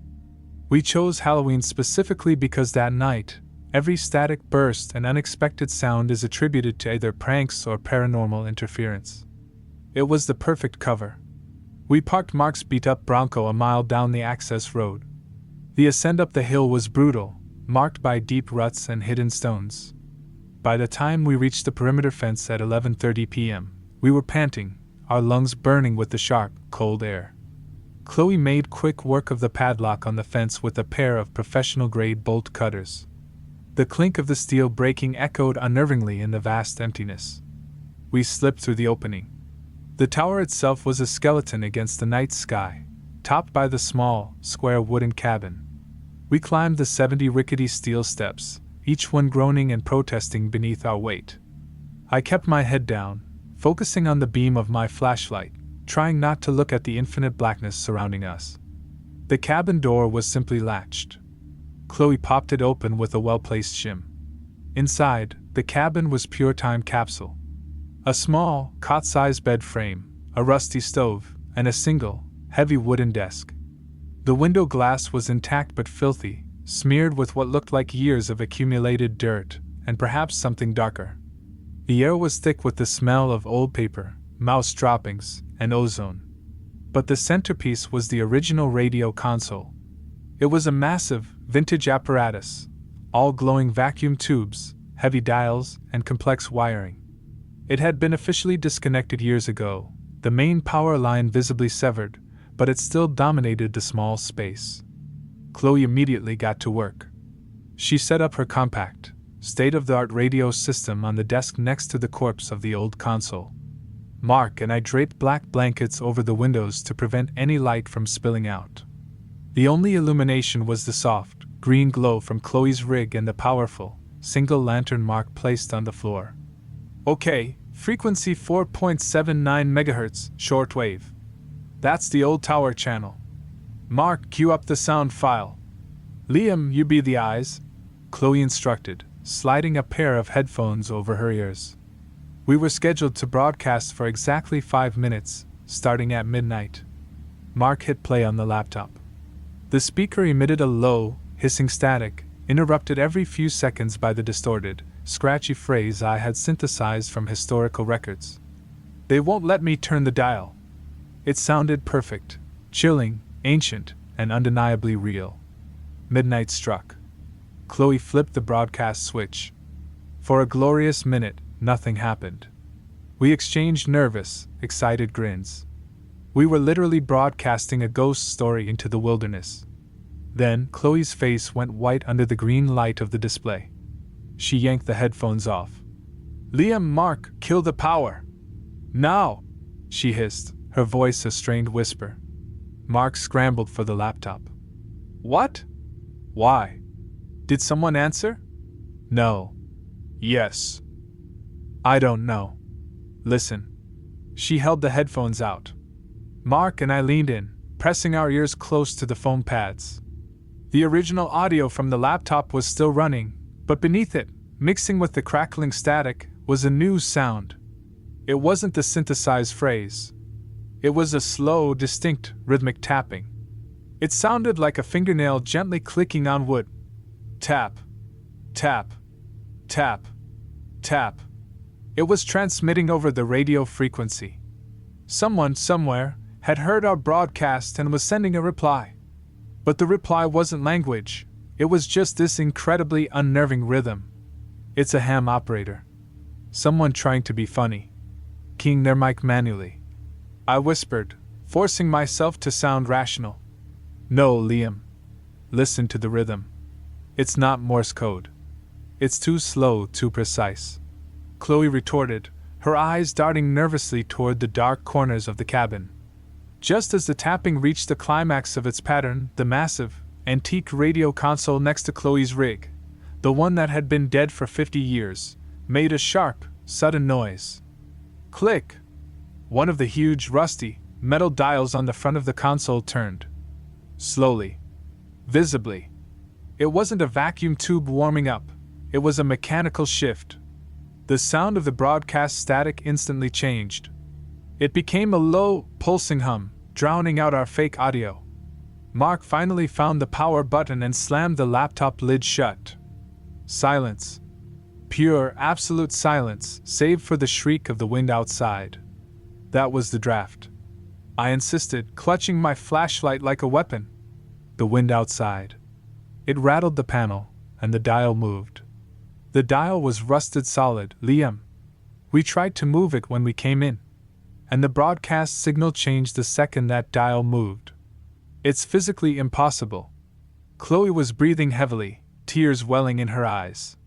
We were all staring at the dark, silent radio console when the tapping started again. This time, it wasn't coming from the radio. It was coming from the floor beneath our feet. Tap, tap, tap, tap. It was muffled by the thick wooden planks, but the rhythm was identical to the one we heard over the airwaves. It sounded like something trapped in the crawl space between the cabin floor and the structural beams of the tower. Mark, having reached his limit, grabbed his backpack. I'm out. This is not a prank. We leave the gear, we run, and we never speak of this. As Mark turned to sprint toward the trapdoor leading to the tower steps, the lantern he had placed on the floor flickered and died. We were plunged into absolute, crushing darkness, illuminated only by the faint, eerie green glow of Chloe's unused radio display. Mark fumbled for the trapdoor latch. It's stuck. The latch is rusted shut. The rhythmic tapping stopped. And then, Silas's voice, the original, crackling, 1968 recording, the one that was currently only a digital file inside the now closed laptop, came from the antique radio console in the corner. It wasn't amplified, it was just a raw, dry whisper, as if a long-dead speaker cone was vibrating from ambient energy. They won't let me turn the dial. The voice was directly next to Chloe. She let out a guttural shriek and scrambled backward, knocking the desk lamp onto the floor. As the small lamp skittered across the floor, its beam briefly caught the underside of the heavy wooden desk. And there, bolted to the underside of the desk, was a small, dusty, black metal box, a microphone. It was the original microphone Silas would have used. The wire from the microphone led directly into the antique radio console. And surrounding the base of the mic, coating the dusty wood, was a thick, dark fungus, a sickening black, velvet growth that looked like dried blood. As the light passed over the fungus, I swear I saw it recoil slightly from the brightness. The whispering came again, louder this time, and directly from the microphone. They won't let me turn the dial. They want the new voices. In the sudden, blinding darkness, I heard the faint shing-shing-shing sound of the metal chain-link fence below the tower being rapidly unzipped, as if someone was cutting the wire mesh, not with shears, but with something impossibly fast and sharp. "The stairs!" I yelled. "Get out! The hatch is locked, we go out the windows!" Mark and I smashed out the flimsy glass of the nearest window with the butt of our flashlights. The cold wind immediately rushed in, carrying the scent of pine and frozen earth. We scrambled onto the narrow, slippery metal catwalk that circled the cabin. The height was dizzying. Below us, the wind shrieked through the tower beams. Chloe was right behind us. "My radio! I can't leave my gear! Forget the gear! It's already got him!" I screamed back, pointing down. Below, Mark was clinging to the railing of the catwalk, his face a mask of primal terror. He wasn't looking at the ground. He was staring at the ladder we had just used. Slowly, methodically, a pair of gloved hands began to emerge over the rim of the catwalk railing, ascending the stairs below. They were covered in thick, dark, oily leather. But the gloves weren't climbing empty. They were bracing themselves against the steel rails with what appeared to be immense, unnatural strength. "Silas! It's Silas!" Mark screamed, sliding along the catwalk away from the ascending hands. But as the figure's head and shoulders finally cleared the railing, I saw the impossible truth. The person emerging was wearing a heavy, old-fashioned, canvas fire spotter's uniform. The helmet was heavy, dark leather. The face beneath the visor was obscured by shadow and the glare of our flashlight, but the overall impression was of something inhumanly tall and incredibly powerful. And the hands? They weren't human hands and gloves. They were massive, elongated, and covered in what looked like the same dark, velvet fungus I saw on the microphone. The fungus was clinging to the leather, giving the hands a swollen, unnatural bulk. The figure stopped ascending, planting its massive, fungally coated hands on the catwalk floor, only 5 feet from Mark. And then, Mark screamed a high-pitched, desperate sound as the figure spoke. But it wasn't Silas's voice. It was a new voice, low and resonant, yet still slightly scratchy, as if speaking through a layer of mold. "The static seance, accepted." The creature lunged at Mark. Mark, in a final, frantic act, slipped under the railing of the catwalk. He didn't climb down. He simply let go and plummeted 70 feet into the darkness. We heard the sickening, dull thud as he hit the frozen ground far below. Chloe and I were paralyzed. The figure didn't even acknowledge Mark's fall. It simply turned its enormous, leather-helmeted head toward us. "He won't let me turn the dial," the creature whispered, the sound now coming from inside its chest, not its mouth. "He needs new hosts. New voices for the loop." Chloe, her eyes locked on the creature, suddenly shouted, "The dial! The original dial! It's broadcasting! We need to turn it off." With a surge of desperation, she scrambled back into the cabin. I followed, slamming the windows shut behind us, though I knew it wouldn't stop the creature. Inside, the antique radio console was humming loudly. The large, heavy dial we saw earlier had moved again, now resting at a new, specific frequency. The whole box was glowing faintly with a sickly, internal orange light. Chloe grabbed the heavy, rusted metal knob of the dial. She pulled with all her strength, trying to force it back to 0. It didn't budge. "It won't turn! It's locked!" she yelled, her knuckles white. Just then, a loud, thunderous crack came from the trapdoor below the cabin. The rusted latch exploded, sending splintered wood flying up. The creature was coming up the final steps. Chloe looked at the radio, then at me, her eyes wide with a terrible, final understanding. "He said he needs the new voices. We gave it our voices in the broadcast. We are the new loop." I looked down at the desk. The glowing green display of Chloe's modern radio rig showed the frequency it was set to, 4.79 MHz. And then, below the frequency, scrolling across the tiny screen, a new phrase appeared, typed out in rapid succession, as if a phantom keyboard operator was frantically working the keys. 4.79 MHz. Liam and Chloe. Found. The creature's heavy boots slammed onto the floorboards, its fungal bulk filling the small cabin doorway. Chloe didn't hesitate. She grabbed the heavy lantern Mark had dropped, the one whose glass had cracked and whose battery had died. She brought it down with all her force onto the center of the old radio console. The ancient casing shattered, glass tubes imploded, and the sickly orange light vanished in a flash of sparking wires.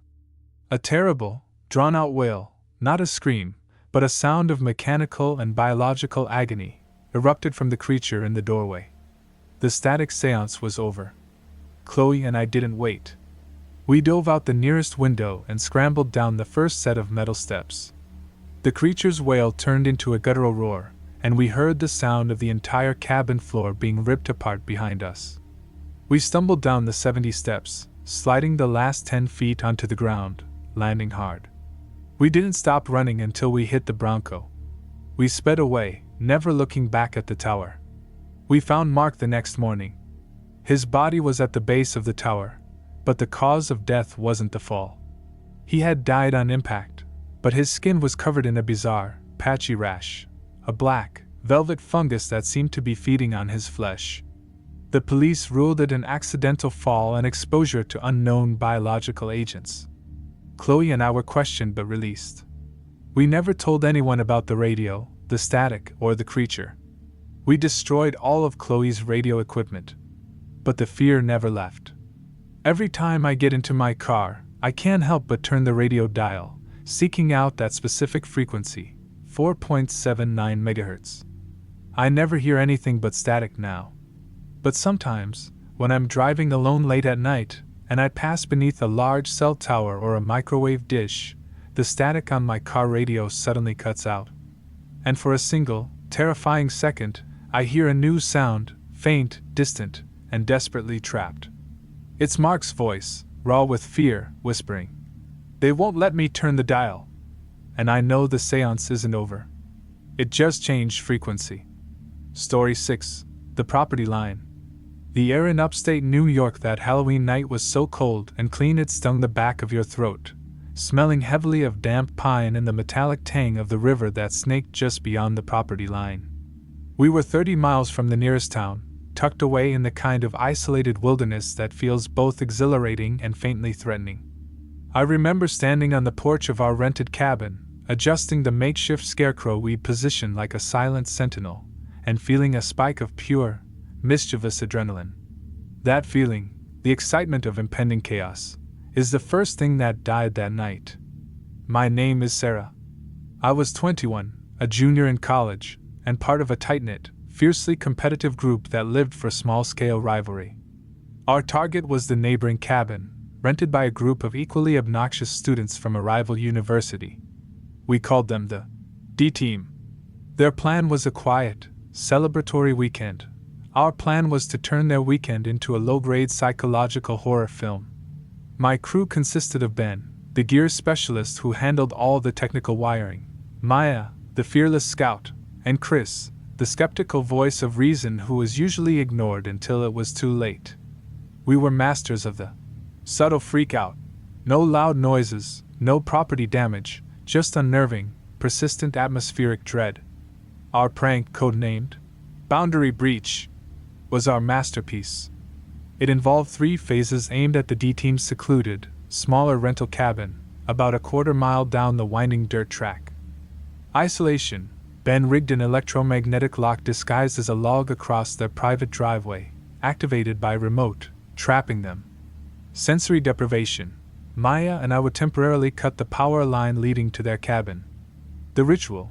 We would then leave a trail of unnerving, fake relics, crude bone charms, small wooden dolls wrapped in human hair, sourced from my grandmother's old wig, and finally, a cryptic map drawn on dried animal hide, all leading away from their cabin and toward the dense, thicket-filled woods.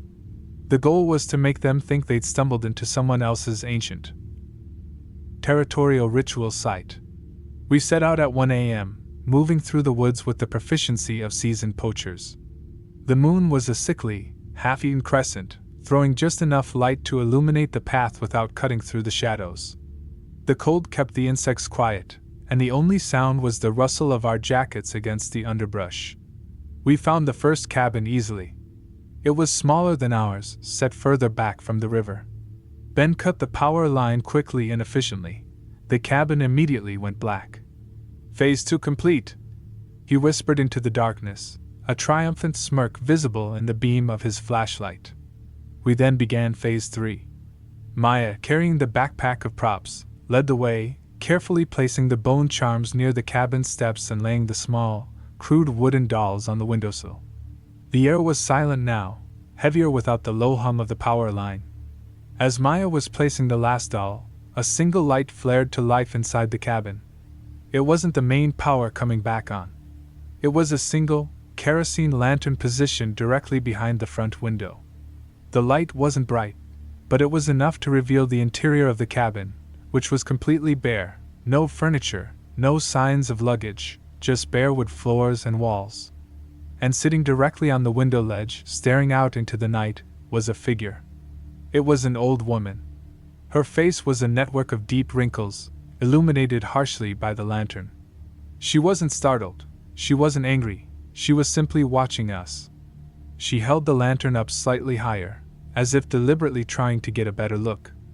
My blood turned instantly to ice. This wasn't the D team. This was a resident. An owner. "Wrong cabin! Wrong house!"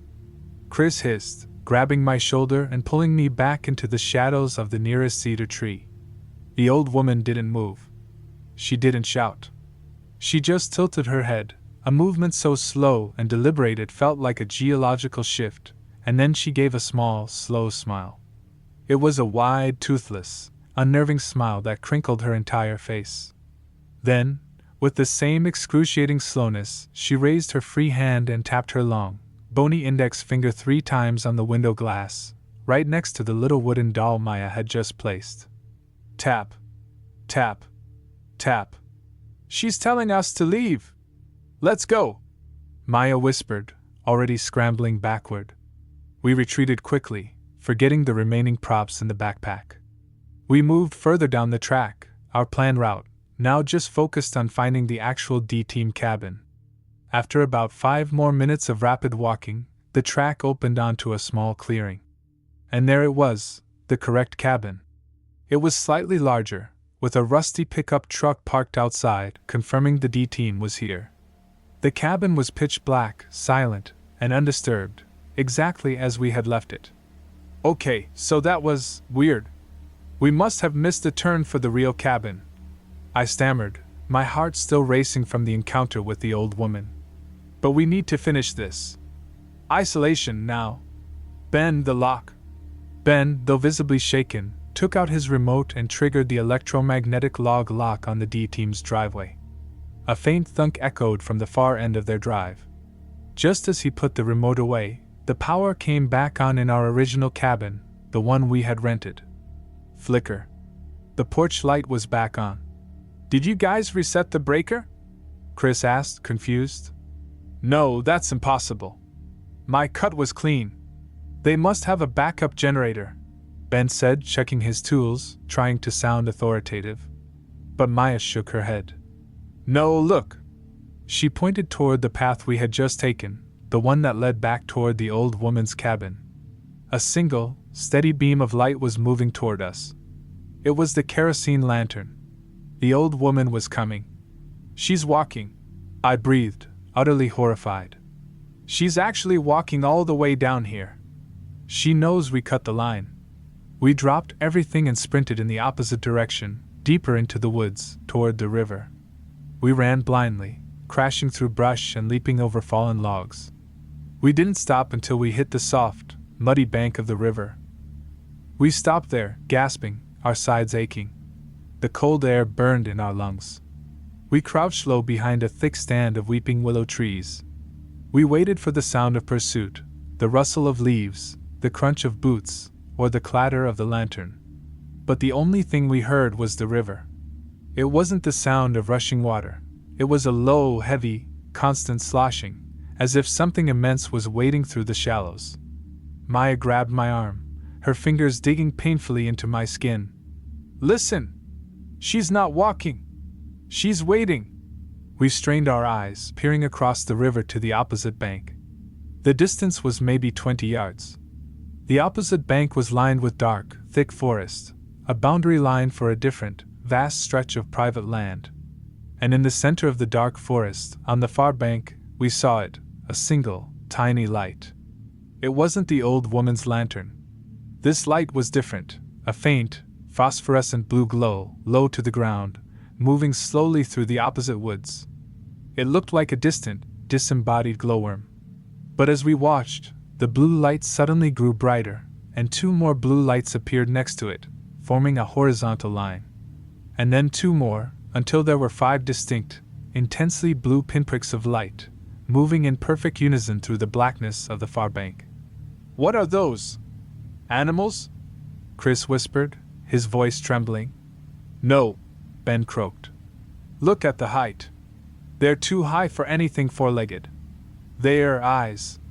The 5 blue lights moved with slow, rhythmic strides, covering the distance along the far bank without any noise, tracking parallel to our position. They moved like 5 tall figures, spaced exactly 10 feet apart, walking in a staggered line. Then, the sloshing sound in the river intensified. It sounded like something large was crossing. We looked back toward the river. The water was dark and opaque. Suddenly, a massive, black, mud-covered hand slammed down onto the muddy bank, not 10 feet from where we were hiding. It was enormous, larger than 2 of my hands combined, and covered in river muck and glistening black ooze. The fingers were unnaturally long and thick. The hand belonged to an individual who was slowly pulling himself out of the dark water. The person was colossal, draped in heavy, dark clothing that was completely soaked and weighed down by the water. He was silent. Utterly, menacingly silent. He didn't look at us. He looked across the river, at the 5 blue lights moving on the opposite bank. Then, the giant man raised his hand and pointed across the river.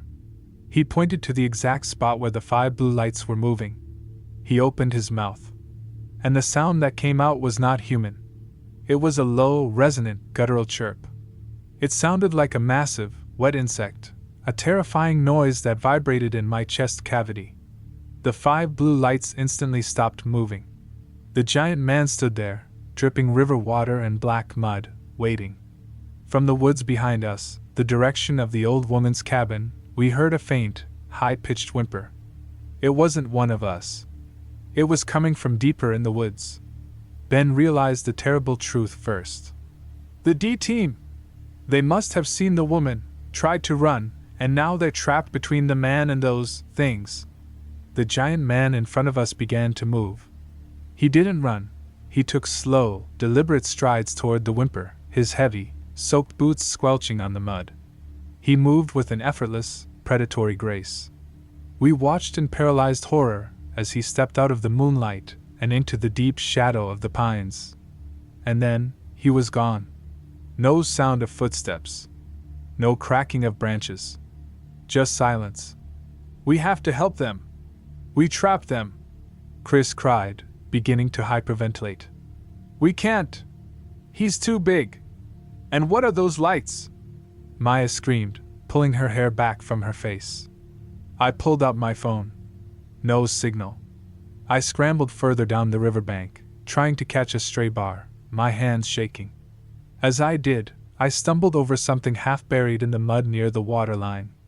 I aimed my weak flashlight beam down. It was a small, crudely carved wooden doll, identical to the ones Maya had placed on the old woman's windowsill. But this one was different. It wasn't wrapped in hair. It was wrapped in thin, silver-white wire, tied tightly around the neck and waist. and sticking out of the mud next to the doll was a massive, rusted, antique sign. It was almost completely submerged, but the faint etching on the rusted metal was visible. It read in looping script, "Boundary. Crossing forbidden." We hadn't just trespassed onto an old cabin. We had crossed a boundary line that was enforced by something ancient and territorial. The old woman was the guard. The giant man was the enforcer. And the 5 blue lights were the boundary markers, the ultimate warning. We realized the horrific nature of the prank. We didn't trap the D-team. We had simply been the bait that led the enforcer to the intruders. Just as the realization settled, a new sound came from the woods. Not a whimper, but a low, muffled, rhythmic thudding. It was the sound of something heavy and solid being used for percussion. Thud. Thud. Thud. And the sound was getting closer. We abandoned all pretense of subtlety and ran, tearing back through the woods toward our rented cabin. The moonlight seemed to fail entirely, and we were running purely by instinct, the rhythmic, horrifying thudding chasing us like a metronome counting down to doom. We burst into the clearing of our cabin, slamming the heavy wooden doors shut and throwing the deadbolt. We collapsed against the wall, panting hysterically. "We call 911! The moment we get signal, we call 911!" I cried, scrambling through my backpack for my phone. The cabin was silent. We were safe. Then Ben whispered, his voice barely audible. "Sarah, look!" He was pointing to the window, the heavy, curtained window overlooking the porch where we had placed the scarecrow. Through the gap in the curtains, we saw the faintest possible light. A single, distinct, kerosene lantern was sitting on the porch rail. And then, we heard the tapping again. Tap. Tap. Tap. It was coming from the thin wood panel of the front door, right where the old woman had tapped the window. Ben grabbed a rusty poker from the fireplace. Chris huddled in the corner. Maya and I stared, frozen, at the door. The tapping stopped. And a sound came from the other side of the door, a slow, deliberate, scraping noise, like dry leaves being dragged across wood. The sound moved away from the door and toward the corner of the house. The scraping sound stopped directly beneath the window. And then, a tiny, high-pitched chink sound. The sound of something brittle cracking. The scraping started again, but this time, it was higher up, moving up the outside wall of the cabin. It was climbing. We stood there, unable to move, listening to the relentless, dry scrape, scrape, scrape of something scaling the wood siding. Then silence. And then the sound of the creature landing softly on the roof, directly above our heads. It wasn't the giant man. The scraping was too light, too nimble. It was the old woman. Maya pointed a shaking finger at the ceiling. "She found the rest of the props. The ones we left." We looked at the backpack, still sitting open on the floor where we had dropped it. Inside, the last of our props, the small, fake bone charms and the final wooden doll, were still there. But lying on top of them, resting neatly on the human hair of the doll, was a single, fresh, white feather, covered in a thick, sticky black ooze. And then, the horrifying truth clicked into place. The old woman hadn't come for the prank, she had come for the relics.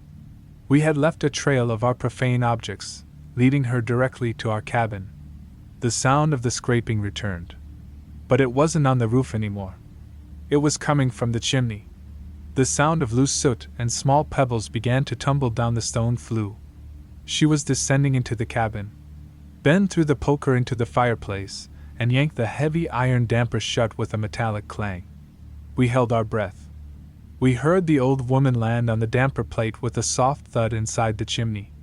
And then, a sound that finally broke us, a soft, dry, desperate giggle that echoed up and out of the chimney opening. It was the sound of a very old, very satisfied child. The giggling stopped. And then, we heard a sound we never expected, the rhythmic, high-pitched, metallic tink of a tiny bell, coming from inside the fireplace, right behind the closed damper. Tink. Tink. Tink. The bell continued, soft and incessant. We realized she was ringing one of the crude bone charms we had made, ringing it from inside the hearth. She was making her own ritual now. We fled the cabin through the back door and ran to the car, leaving the keys, phones, and all our gear behind. We drove 50 miles to the nearest police station, babbling about a giant man, blue lights, and an old woman in a chimney. The police found our rental cabin empty. The fire marshal checked the chimney. The damper was rusted shut and covered in soot. Nothing was inside. The only thing they found was the backpack, sitting open on the floor. But the backpack wasn't empty. It contained the final wooden doll. And wrapped around its neck, instead of hair, was the thin, silver-white wire I saw on the boundary sign doll. And tucked beneath the doll, on the bottom of the backpack, was a piece of folded, heavy parchment. It was the cryptic map we had meant to plant at the D-Team's cabin. I unfolded the map. It was covered in our crude drawing of the territory, the river, and the 2 cabins. But someone had added a new detail in the space between the river and the old woman's cabin, drawn in thick, sticky, black ink. It was a drawing of 5 small, crudely stylized, stick figures standing in a line, each with a tiny, glowing blue dot for an eye. And below them, written in an ancient, looping script, were 2 words. New property. I never saw the D-Team again. I never told the full story. I know we didn't prank them. We just opened the door for their enrollment into the boundary. Now I can't sleep unless I hear the heavy sound of a lock being set. And every time I hear a light tap on the window, I check for that faint, phosphorescent blue glow. Because I know that the boundary line isn't a river or a fence. It's a taste for the silence of new neighbors. Story 7, The Uninvited Guest. The year was 2018, and we thought we were untouchable. We were seniors in high school, masters of the late-night reconnaissance, fueled by cheap energy drinks and an overabundance of misplaced confidence. Our town, Sterling Heights, was the kind of place where nothing truly bad ever happened, which, of course, meant we had to engineer our own badness. The air that night was thick with the smell of burning leaves and the faint, sweet scent of cheap candy, the quintessential American Halloween backdrop for a night that would become the indelible scar on my memory. My name is Ethan. My crew was small, me, the brains, Derek, the reckless adrenaline junkie, and Chloe, a different Chloe from Story 5, I swear, the resident expert on security vulnerabilities. Our target was the abandoned Ashwood Manor, a Gothic behemoth sitting on the edge of town. It had been vacant for 30 years after its original owner, a reclusive industrialist, vanished without a trace. Local lore said he simply walked out the back door and never returned, leaving the dinner dishes still on the table. Our prank, which we dubbed the Grand Reveal, was meticulously planned. We weren't going in to mess with the house. We were going in to mess with the watchmen. Every Halloween, a self-appointed neighborhood watch team, mostly retired men with too much time and bad attitudes, would sit in a parked van across the street, trying to deter kids from trespassing. Our plan was to break in, film a 5-second clip of one of us standing inside the manor's notorious second-floor stained glass window, where the industrialist was last seen, and then immediately upload the clip with the title, "Guess where we are, Sterling Heights." The goal was pure, glorious, public humiliation for the watch team. We slipped past the faded police tape and crumbling stone wall at 1:30 a.m. The house itself was a silent, black monument to decay. The grounds were overgrown, the air stagnant. Chloe, using a professional lockpicking set she mysteriously acquired, disabled the heavy back door lock in under 2 minutes. The moment the door swung open, a cloud of cold, musty air rushed out. It smelled like dust, old wood, and something sharply acidic, like forgotten copper. We moved quickly through the ground floor. Everything was draped in white sheets, lending the place the look of a ghostly museum. We made our way to the grand staircase. The silence inside was oppressive. It was the kind of silence that doesn't just lack sound, but actively consumes it. The target was the master bedroom on the second floor, directly overlooking the street and, crucially, the watchman's van. We reached the top of the stairs. I was leading, Derek was immediately behind me, and Chloe was bringing up the rear, meticulously closing the heavy bedroom doors behind us as we passed. We found the master bedroom. It was enormous, dominated by the massive, dusty stained glass window. The sheet covering the window had slipped slightly, allowing a sliver of streetlight to cut through the darkness. Derek, the performer, immediately rushed to the window, pulling the sheet completely off. The window was stunning, a mosaic of dark, heavy purple and indigo glass, shaped like a stylized, weeping tree. Derek stood there, bathed in the faint moonlight filtering through the dark glass. I pulled out my phone, ready to film the 5-second victory clip. Just as I hit record, Chloe let out a sharp, strangled gasp behind us. "The door," she whispered, her voice vibrating with panic. "The door to the master suite. I didn't close it." I lowered my phone, annoyed. "What do you mean you didn't close it? You were just closing all the others." "I did. I closed the last one down the hall. But I was certain I closed this one too. I always close the door." Her voice was high-pitched and frantic. We looked toward the doorway. The master bedroom door was wide open, allowing us a clear, terrifying view down the dark hallway. "Look, it was probably just the wind," Derek scoffed, though his voice lacked conviction. He started toward the door to shut it. Before he took a step, a new sound cut through the silence. It wasn't loud, but it was horrifyingly clear, a steady, low, rhythmic snoring sound coming from the far end of the dark hallway. The snoring was heavy, wet, and ragged, the sound of someone in a deep, uncomfortable sleep. My mind raced. The industrialist vanished 30 years ago. The house is empty. It's impossible. It's the watchmen. They're messing with us. They must have spotted us and came inside, Derek whispered, reaching for his pocket knife. "No, they're still in the van. And that's coming from the other end of the hall, near the servants' stairs," Chloe insisted, her face ashen.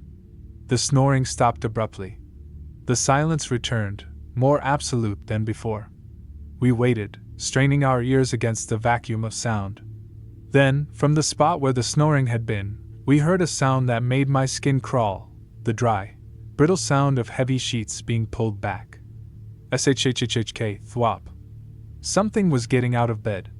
We were utterly frozen. We backed away slowly, pressing ourselves against the cold glass of the stained glass window. A moment later, a figure appeared at the far end of the hallway, illuminated faintly by the small sliver of light cutting from our own bedroom window. It was a man. He was incredibly tall, wearing a long, old-fashioned, high-collared white nightshirt that reached his ankles. His hair was long, white, and completely disheveled, hanging in clumps around his shoulders. He stood perfectly still for a full minute, adjusting his eyes to the darkness, his body a silent, imposing silhouette. Then, he began to walk toward us. He didn't shuffle or stumble like an old man. He moved with a slow, deliberate, heavy stride. Clump, clump, clump. The sound of his heavy, bare feet on the wooden floorboards was the only noise in the universe. "He's real. He's the owner. He never left," Derek gasped, his breath hitching in his throat. "No, that's not possible. 30 years!" I whispered fiercely. As the man got closer, the faint light from our window began to catch details. His face was gaunt, stretched tight over bone, and his eyes were enormous, dark, and utterly devoid of expression. But the most horrifying detail wasn't his face. It was his nightshirt. It wasn't white. It was stained entirely down the front with a massive, dark, dried stain that covered his chest like a horrific bib. The color was indistinguishable in the faint light, deep burgundy or black, but the texture was thick and unsettling. He stopped right in front of the door of the master bedroom, directly facing us. We were only 30 feet away. He slowly raised his hands. They were huge, skeletal, and ended in thick, yellowed, dirt-crusted fingernails. He did not speak. He did not growl. He simply began to clap. Slowly. Rhythmically. The dry, dull clap. Clap. Clap echoing in the vast, silent house. He clapped exactly 3 times. The moment the third clap faded, the purple and indigo stained glass window behind us, the window of the weeping tree, made a low, horrifying groaning sound. The central piece of the glass, the weeping figure looked like it had suddenly become opaque. Then, a faint, rhythmic sound began to issue from the glass itself, a high-pitched, insistent ticking, like a tiny, metallic heart beating rapidly inside the leaded frame. Tick, tick, tick. The window! He's pointing out the window! The watchmen are outside! Chloe cried, terrified, pointing through the door down the hall. The old man in the nightshirt simply smiled. It was a cold, satisfied expression. I looked back at the stained glass window. The ticking had stopped. And instead, a small, wet condensation began to form on the interior surface of the glass, right on the weeping tree figure. It was clear and watery at first.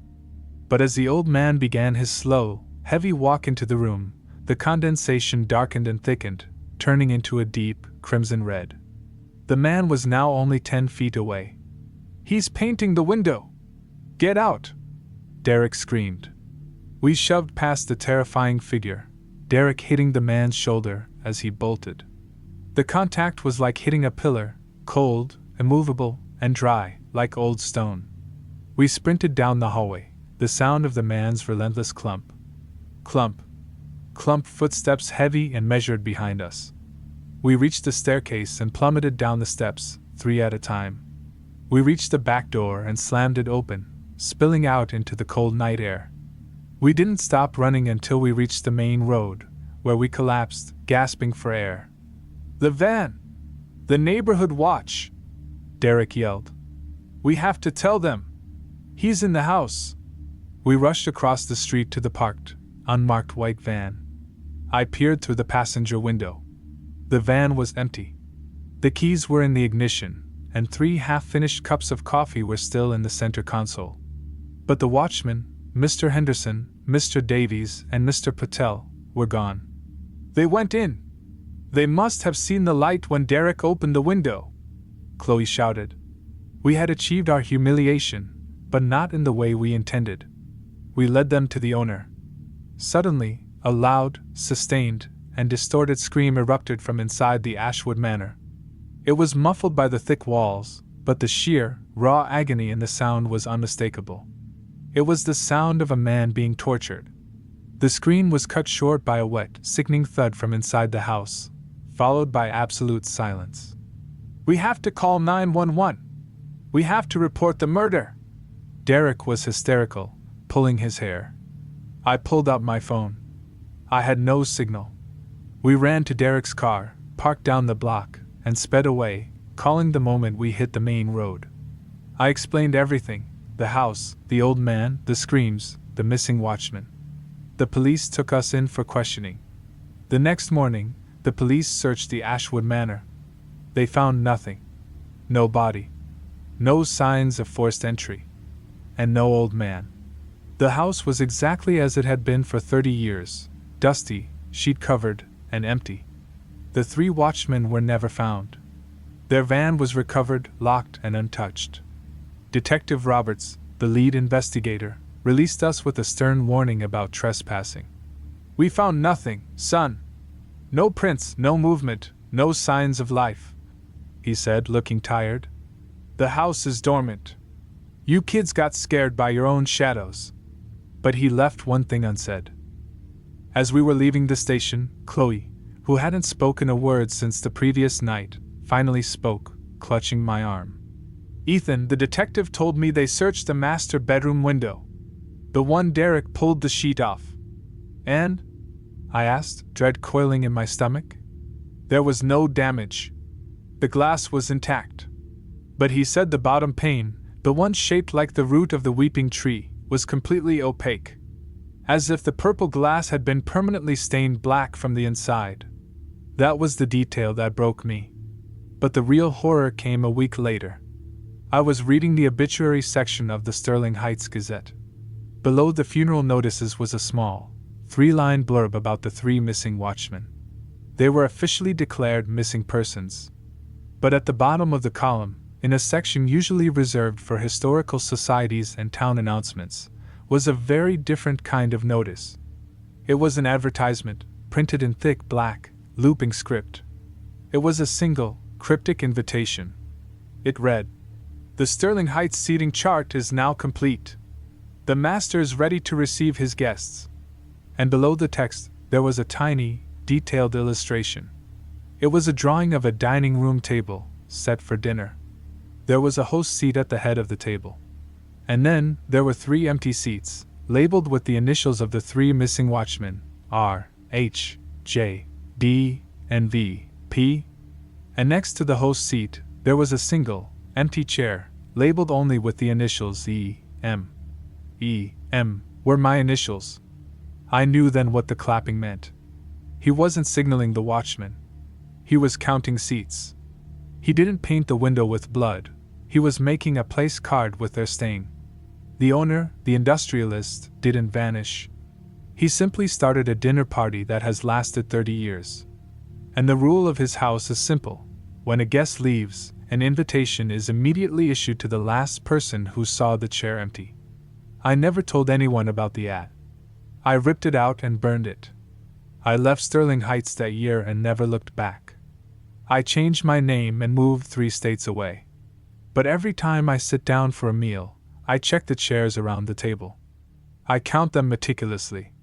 And if there is ever an empty seat, I grab the nearest knife or fork and place it firmly on the floor. I will not be the uninvited guest who completes his table. Because I know that somewhere, in the dark, dusty manor, there's a place setting waiting for the last person who trespassed. And I can still hear the rhythmic, heavy sound of his dry, skeletal hands, practicing the perfect, silent clap. Clap. Clap.